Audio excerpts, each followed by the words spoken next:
Oke, sepertinya sudah rapi ya. Nah, sebelum memulai pembelajaran bisa dibimbing doa terlebih dahulu. Mbak Dewa bisa dibimbing doanya. Sebelum pembelajaran yang kita mulai, marilah kita berdoa sesuai ajaran Nabi Muhammad. Berdoa mulai. Berdoa selesai. Oke, sebelum pembelajaran dimulai, untuk memupuk rasa nasionalisme dan mengenang jasa para pahlawan, marilah kita menyanyikan lagu yang berjudul Satu Nusa Satu Bangsa. Kalian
Yoga, hadir, bebas, hadir, ya semuanya ya ini ya. Hadir, ada.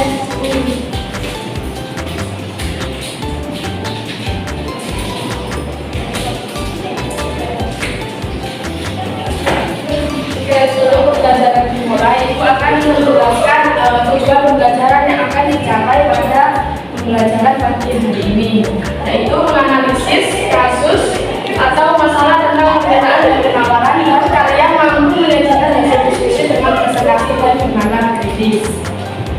Langsung saja untuk poin materi pada pagi hari ini ada 6 poin, yaitu yang pertama pengertian permintaan dan penawaran, faktor yang mempengaruhi permintaan dan penawaran, menjelaskan ada fungsi dan hukum permintaan dan penawaran. Nah, sebelumnya apa yang kalian lihat dari gambar tersebut? Ada kegiatan apa? jual beli, Ya, jual beli ini biasanya dilakukan di mana? Nah, dari gambar tersebut, dan selanjutnya Ibu ingin tanya, apakah di antara kalian ada yang pernah melakukan pembelian atau penjualan barang ataupun jasa? Di sini adakah yang pernah melakukan pembelian atau penjualan? Saya tuh, Mbak Megan bisa. saya pernah beli baju, terus buah, terus saya itu di pasar dulu. Kalau berjualan Belum pernah ya? belum pernah. Nah, Mbak Megan kan melakukan pembelian. Sekarang siapa yang pernah melakukan penjualan? Saya Bu, Ya, Bina? Bisa. pernah jualan makan keinginan yang harganya jangkau.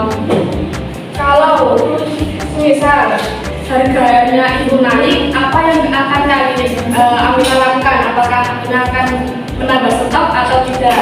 Saya akan menambah stok Bu, karena kalau harga naik kan nanti keuntungan saya bakal naik daripada sebelumnya. Oke, selanjutnya kenapa sih penjualan barang atau jasa di online itu lebih diminati oleh masyarakat? Bu.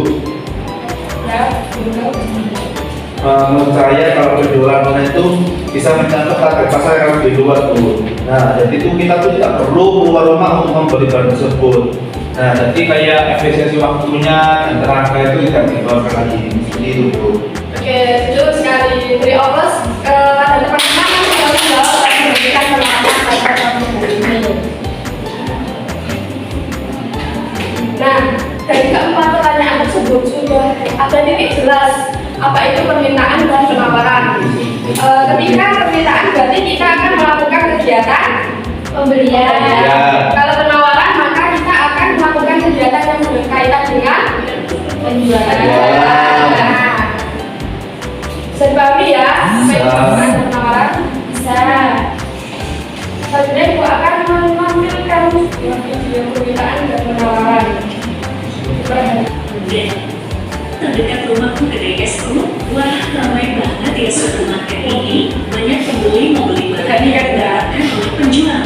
Apakah kalian pernah berpikir kenapa ya harga sekilo buah itu sekian rupiah? Dan harga sebungkus coklat itu sekian rupiah? Dan juga sebenarnya dari mana sih datangnya harga itu?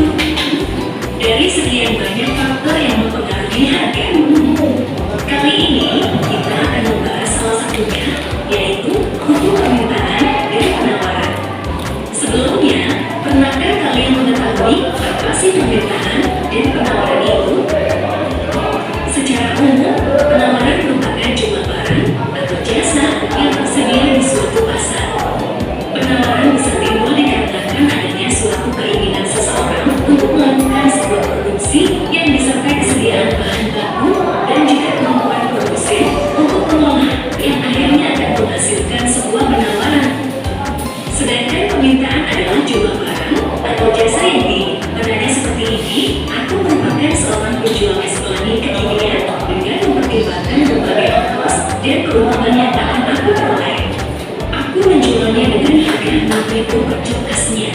Orang-orang mulai berdatangan ke kedaiku, naruh harga dengan jumlah permintaan dari seluruh pelanggan. Tetapi bila harganya semakin murah, maka permintaan akan terus bertambah. Hal ini bisa disebut sebagai kurva permintaan.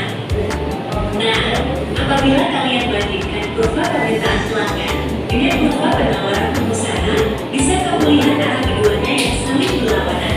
Di satu sisi para pelanggan ingin belanja dengan harga yang lebih murah, dan di sisi lain pengusaha ingin mendapatkan keuntungan yang lebih banyak. Namun, ada kondisi di mana keinginan pengusaha dan pelanggan saling bertemu, yaitu pada titik di mana kedua kurva saling bertemu. Titik ini disebut titik equilibrium. Nah, bersama saya. Sebelumnya Ibu akan mereview dari video ini. Jadi itu hukum permintaan itu semakin tinggi harga maka akan semakin turun jumlah Barang yang diminta. Sedangkan kalau semakin rendah harganya maka akan semakin tinggi. jumlah permintaannya. Bisa mengerti ya? Bisa Bu. Nah sekarang kalian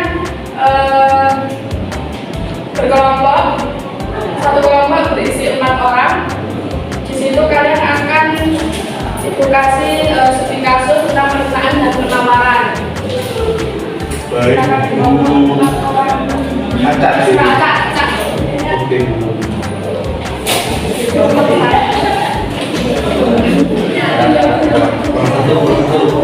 Satu sini, satu sini. Satu.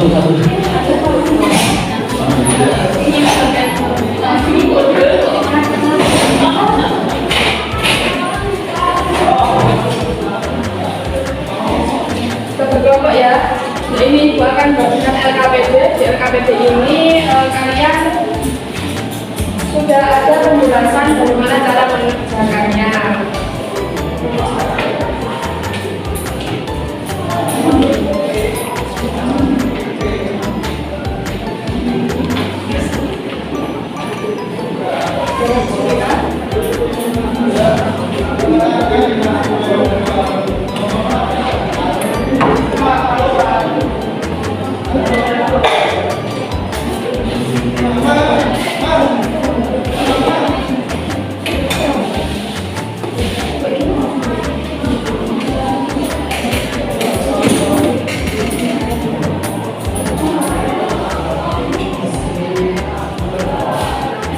Ada yang tanya lagi ya? Tidak Bu.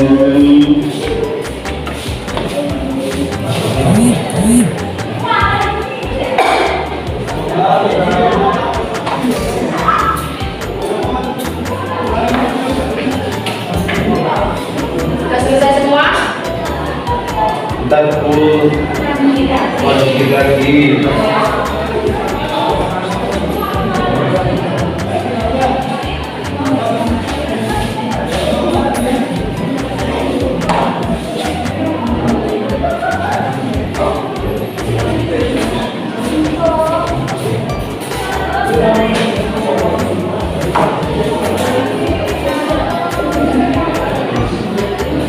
Sudah semua ya. Sudah.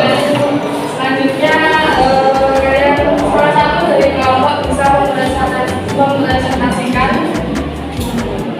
hasil diskusi kalian. Untuk kelompok kedua, kurang lebih kelompok masuk menjelaskan berpendapat.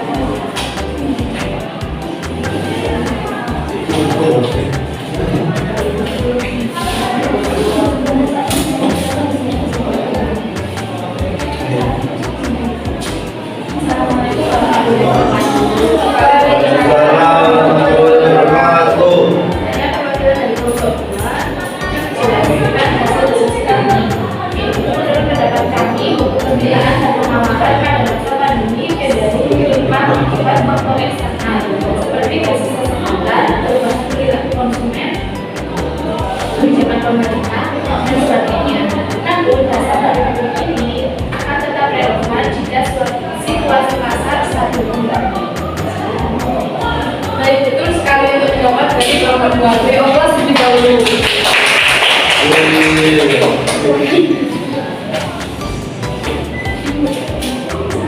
Nah, sekarang dari pembelajaran pagi hari ini, apakah ada yang bisa menyimpulkan apa isi materi dari pembelajaran pagi hari ini? Saya Bu. Baik, Gilbert. Menurut saya, kesimpulan saya itu pada pembelajaran kali ini itu saya itu dapat mengetahui hukum permintaan dan penawaran. Bukan hanya saya, mungkin kakak saya juga. Dan itu bunyi permintaan jika karena itu maka jumlah barang yang diminta akan turun dan maupun sebaliknya. Nah, kalau penawaran itu berbanding lurus. Nah, karena maka jumlah barang yang akan ditawarkan akan ikut naik. Mungkin teman-teman juga berpendapat dengan saya. Oke, baik, terima kasih Yoga. Nah, jadi dari pendapat Yoga itu sudah sangat jelas ya bahwa bunyi permintaan itu jika harga naik maka jumlah barang yang diminta akan turun dan sebaliknya. Sedangkan kalau penawaran itu berbanding lurus, jika harga naik maka jumlah barang yang akan ditawarkan juga akan naik. Nah, karena waktunya sudah mau habis, untuk pemahaman yang mendalam itu akan memberikan tes hanya 5 soal. Kalian bisa scan barcode, kerjakan ya sekarang 5 menit. Silakan.